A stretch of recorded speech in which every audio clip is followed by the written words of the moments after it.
Hello and welcome to the very first episode of KARE 11 On the Record. I'm political reporter Danny Spiewak. This new show each week will bring you key interviews with top newsmakers in Minnesota and beyond at the local, state, and federal levels. We have an exciting first show for you with a featured interview with the new Minnesota DFL House Leader, Zack Stephenson, plus part of our conversation from earlier this month with U.S. Treasury Secretary Scott Bessent, who was in town in Minnesota on behalf of the Trump administration. But we begin with Leader Stephenson, who is taking over as the caucus leader for the House DFL in the tied House of Representatives, filling the role of the late Speaker Emerita Melissa Hortman, who had been a mentor to Stephenson for many years. We talked to him in our interview earlier this week about a variety of issues: the legislative response to the ICE shooting of Renee Good, fraud in Minnesota, and many other topics that they'll be diving into in the legislative session that begins next month. Well, Leader Stephenson, thank you for taking the time and sitting down with us. I just want to get right into the news that's really dominated the national headlines. The ICE shooting that occurred, the killing of Renee Good. You've sent a letter to the U.S. Attorney demanding the state join the investigation. Do you have any expectation that they'll consider that request? I'm not holding my breath. I think it's very clear that the federal government has made up their mind about what happened to Renee Good. Made up their mind in a way that's not consistent with the video evidence, I would add. But they seem to be totally unwilling to have a real investigation. And I'm not the only one who thinks that. I mean, we saw very dramatically 6 prosecutors in the U.S. Attorney's Office, nonpartisan career professionals with illustrious careers, quit over exactly this issue, flagging in particular the fact that they weren't allowed to cooperate with the BCA, something that they have done on numerous huge cases, whether it's the shooting at Annunciation or the murder of Margaret and Melissa Hortman. Many, many times. You know, that's the standard practice. It's what would enable Minnesotans to have faith in the outcome of the investigation. And the exclusion makes very clear that the cake is baked. Mm-hmm. The Trump administration's maintained that Minnesota doesn't have jurisdiction here, and they've pointed to comments from the mayor saying that they believe local officials here have made a predetermined judgment. What do you make of that response from the Trump administration? It's preposterous. A Minnesotan was killed in Minnesota. We have laws against homicide in the state of Minnesota, and we have an obligation to enforce our laws in Minnesota, and the mayor has nothing to do with it. The Bureau of Criminal Apprehension is not controlled by the mayor, has nothing to do with the mayor. It is a highly professional, highly respected organization, renowned across the country for their very thorough, nonpartisan investigations, and they've done exactly this work looking into officer-involved shootings many times in Minnesota in recent years, sometimes finding culpability on behalf of the officer, sometimes finding the officer isn't culpable. I think if you talk to law enforcement professionals across the state, you find amazing faith in the BCA to do work without fear or favor and just trying to find the truth. Mm. Are you planning any type of legislative response to the shooting when you come back in February?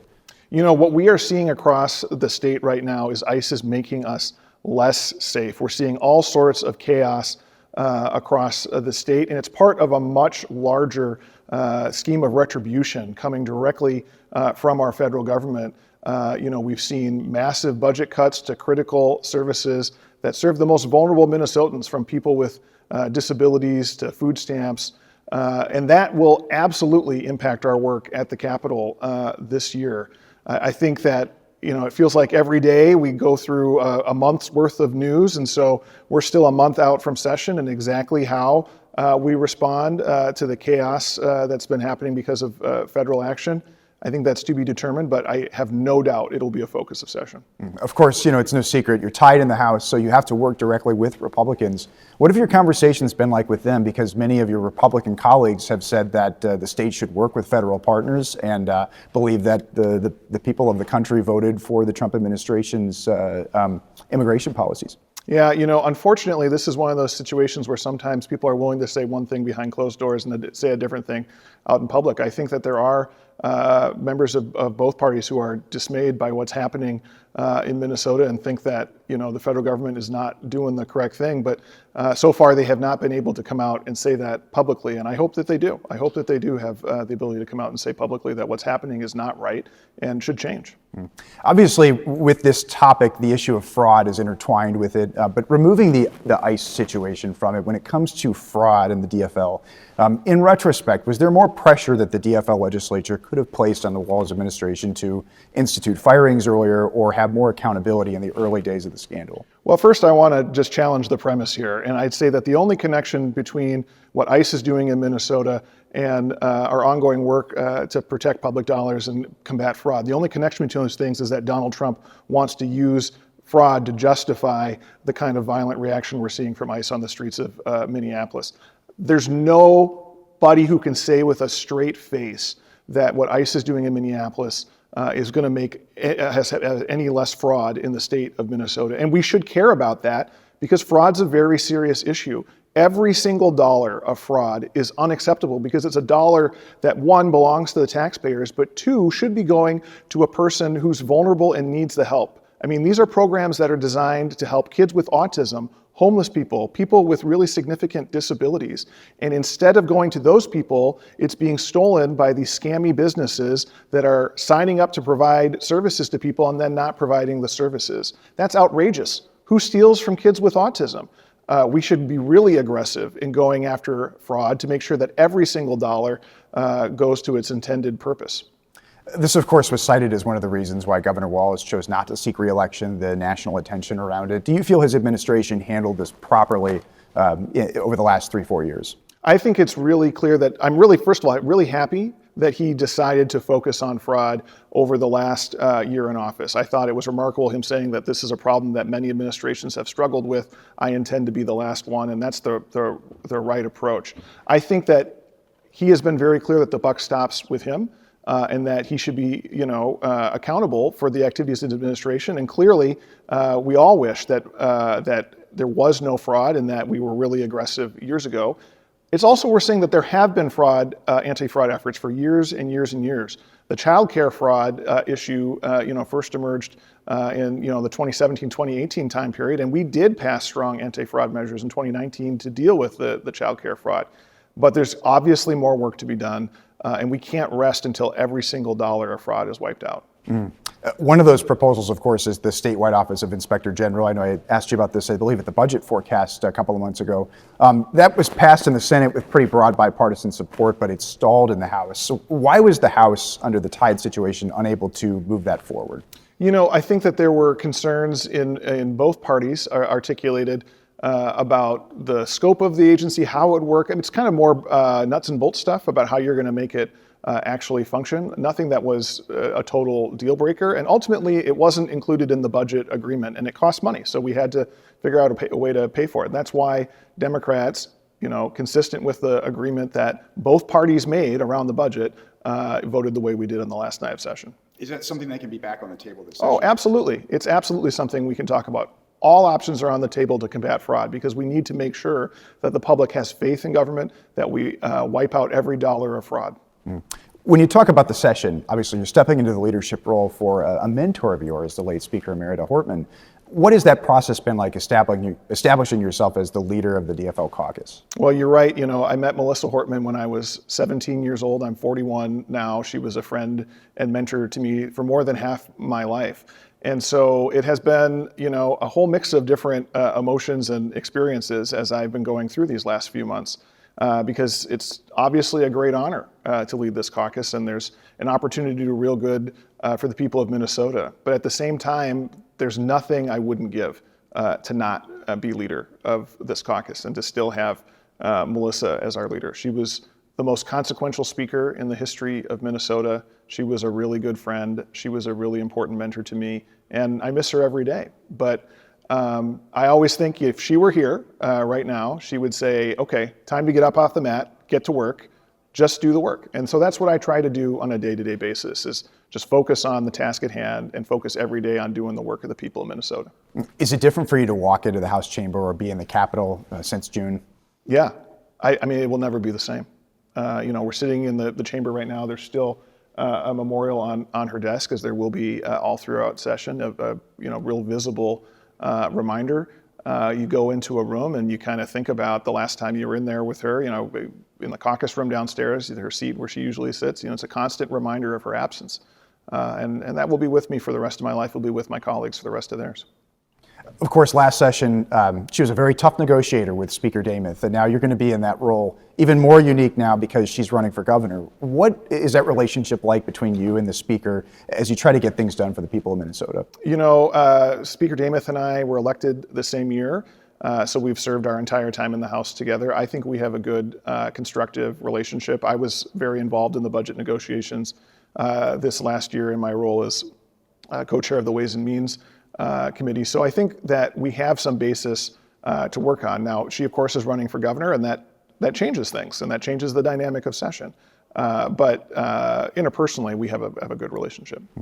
I know it's not a budget year, but you have this, the budget forecast came out, and now down the line, we're looking at about a $3 billion deficit.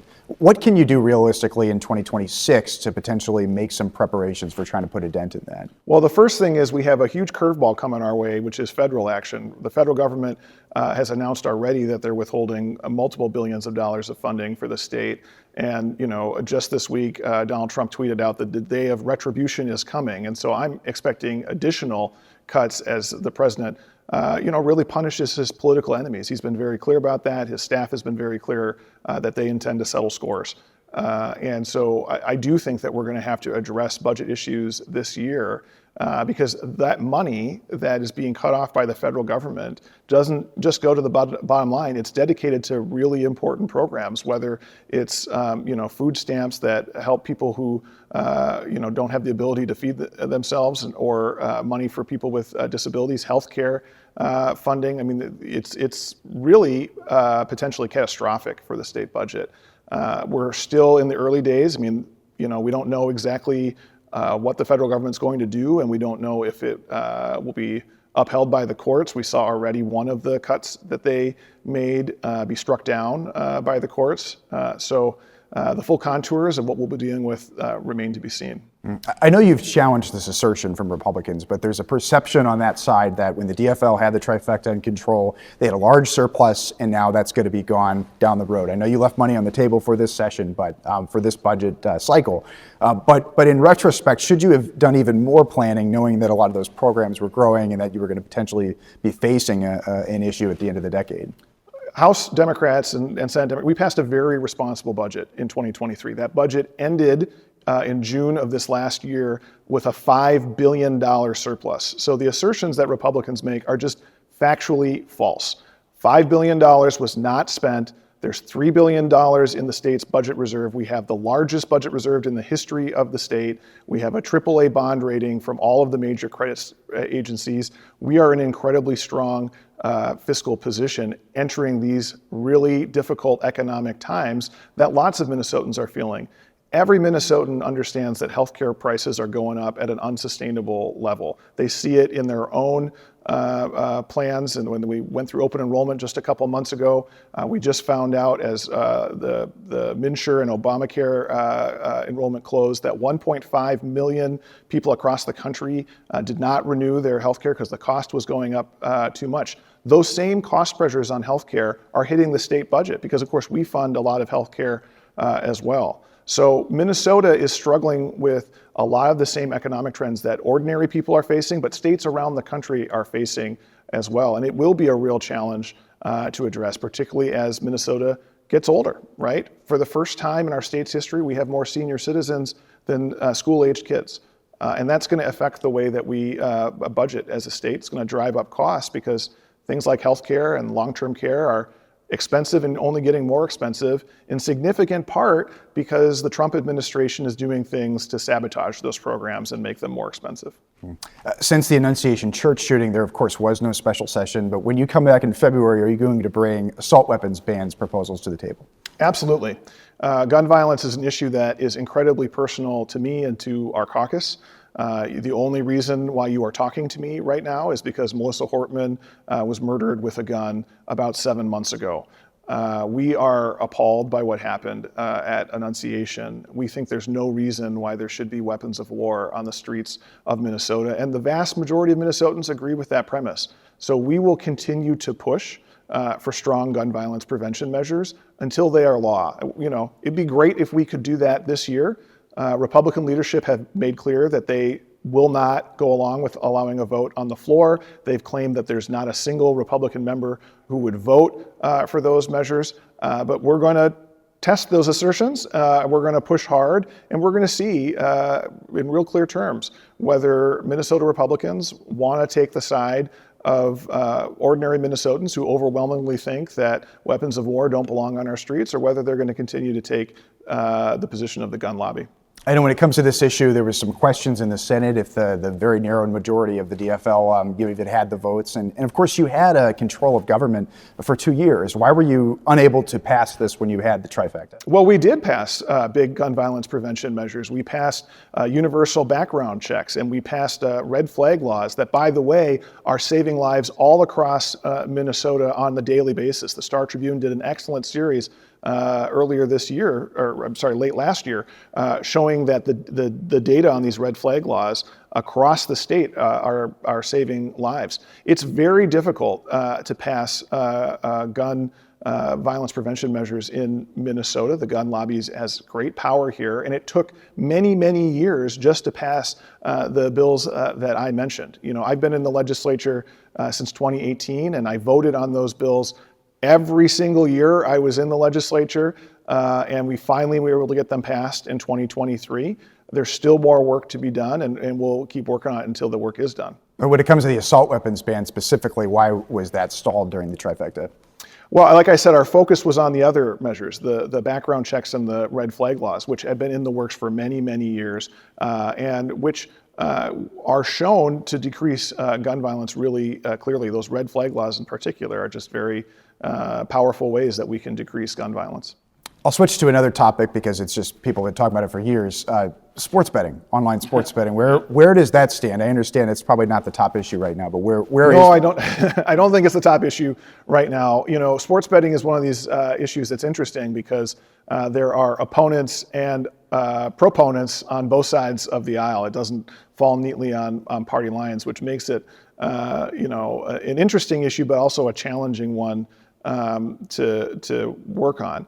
At the end of the 2024 session, we were able to strike a deal with all of the key stakeholders, and I think if that session had been 48 hours longer, we probably would have passed it. 2025 was a budget year, and it didn't really come to the surface. We'll see. In 2026, there's a lot more important issues for us to focus on in 2026, ranging from affordability. We got to do something about healthcare costs, housing costs, pharmaceutical costs, gun violence, you mentioned, making sure that every single dollar of public money is put to good use and getting those scammy businesses out of state government. I mean, those are all much more important issues that deserve our focus. When you look at something like affordability or housing, what realistically can you get done in a tied House with the Republicans? Well, I'm hopeful that some Republicans will be responsive to their constituents. I mean, everyone is seeing these healthcare costs go up astronomically, and it's no secret that we're seeing some of the record profits from health insurance companies and big pharmaceutical companies. And I hope that we could work together to try and rein in those costs. But I'm not holding my breath. I'll leave you on this. The legislature as a whole has been through so much. You personally, your colleagues since June. Has that brought you closer together, inter-party between Republicans and Democrats, or do you still feel that kind of political animosity? I think that both is the honest truth. I think that our caucus, the members of the DFL caucus, we are even more united than we were before June. This really has driven us even closer together. And it's wonderful members of the Republican caucus who reached out and expressed sympathy. At the same time, when we see Republican leaders spreading conspiracy theories about the death of Melissa Hortman, it's deeply hurtful and deeply distressing to me and to my colleagues, and that really does put a wedge between us. Leader, thank you. Appreciate it. Thank you.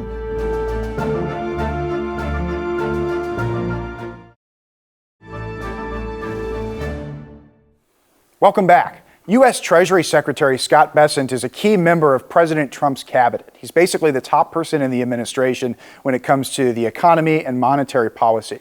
He was in Minnesota for a couple of days earlier this month, meeting with local leaders, even touring a manufacturing plant in the Twin Cities. That is where we caught up with him one-on-one to talk about a variety of issues. Of course, one of the top issues for him is Minnesota fraud. The Treasury Department is investigating Minnesota fraud with a focus on how some of the money through scandals such as Feeding Our Future ended up overseas. Specifically, the federal government and the Treasury Department is investigating whether any of that money ended up in the hands of terrorist groups, specifically Al-Shabaab. Here is part of that conversation about Minnesota fraud with the Treasury Secretary. I'll get to the fraud issue. Of course, you know, our station's reported on that for years here in the Twin Cities in Minnesota. What's the status of your investigation looking into the money that you've said you're concerned is going overseas? Well, the first thing we have to do is stop the flow. So I think we're very close to that. And then a huge amount of this has gone to Eastern Africa, and we're going to be examining how it got there, who got it, and the uses, the concern, other than it's leaving the country and that it may be taxpayer money, is that it could be going to the Al-Shabaab terrorist organizations or any other organization. But the real thing here is that if this money is being wired out, and as I said, we are going to start requiring anyone who's on public assistance to check a box. And I think we have to ask ourselves, if you're on public assistance and you're wiring money out of the country, how is that? So only one of these, maybe both, must be true, that you are receiving excess benefits. American people are very generous for people who are here, but that money is meant for people in the U.S. to help them with their day-to-day lives, their families, their children. It is not meant to subsidize lifestyles in Mogadishu, or you are part of this fraud and you have stolen money, and that is being wired out of the country, and we're going to stop both of those. In the major case, the Feeding Our Future case, the federal prosecutors never brought any charges about aiding terrorist groups.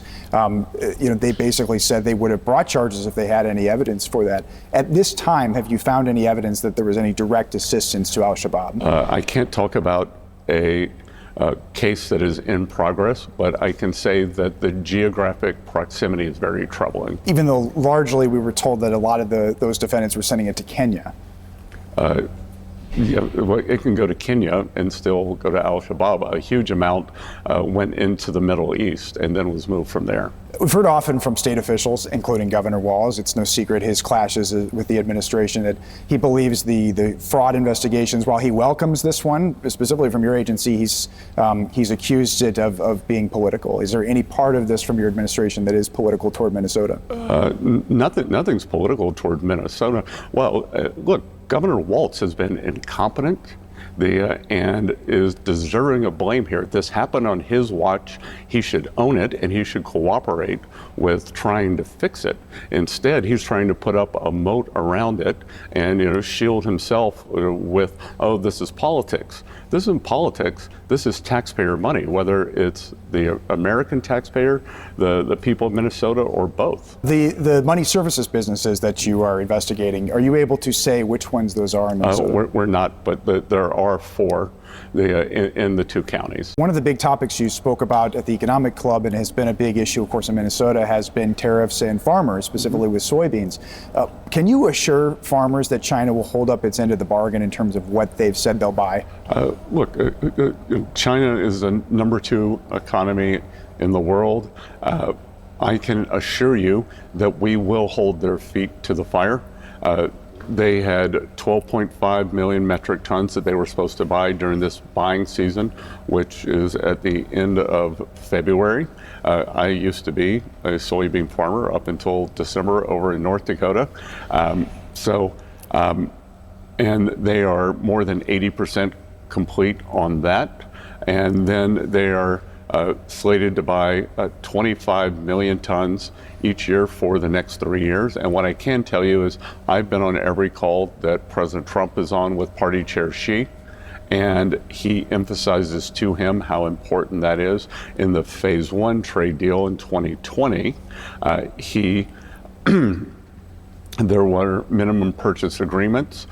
President Trump kept emphasizing how important it was to him, and in fact, the Chinese bought more. So I would think that we are at a minimum level, and we could see even levels above that. To those that have been concerned, particularly the farmers here, make your argument to them as to why the trade policies from the administration have been a positive. Well, a couple of things. One is that the farmers were hurt by, the soybean farmers were hurt specifically by China using them as pawns in a negotiation. And China could have used them for trade negotiations. They could have used them for Taiwan negotiations, for any kind of geopolitical negotiation, or for anything else they're unhappy about. So, as we've seen, we have secured these purchase agreements. There is an $11 billion farm aid package that we announced in December. And what Treasury is also able to do as part of farm credit, we are instructing the financial institutions to give credit for the farmers for next year's buying season. For overall tariffs, I was just at the Cambria manufacturing facility about 40 or 50 minutes from here, and they said they wouldn't be there if it weren't for tariffs and for trade relief that they've gotten in President Trump's first term, in this second term. And they've said that unfair trade continues. We're going to work on that, but that their facility could be 3 or 4 times larger. What else have you heard this week in Minnesota that you'll take back to Washington? A couple of things. One, I think the people of Minnesota, rest of the country thinks of Minnesota nice, and that this waste, fraud, and abuse that has happened, the people of Minnesota are victims. 1% of the population is doing 90% of the fraud, and they would like it fixed. I did a roundtable this morning, and the real shame is there were 2 representatives of facilities there for special needs children, and those facilities are having problems getting funded because of what's happening to the money. 2, the thing that I really heard today is the power of the One Big Beautiful Bill and the very pro-manufacturing aspects in that. So 100% depreciation made permanent for all the new equipment you see here. 2, next 4 years, full expensing of factory structures, and the same for ag structures.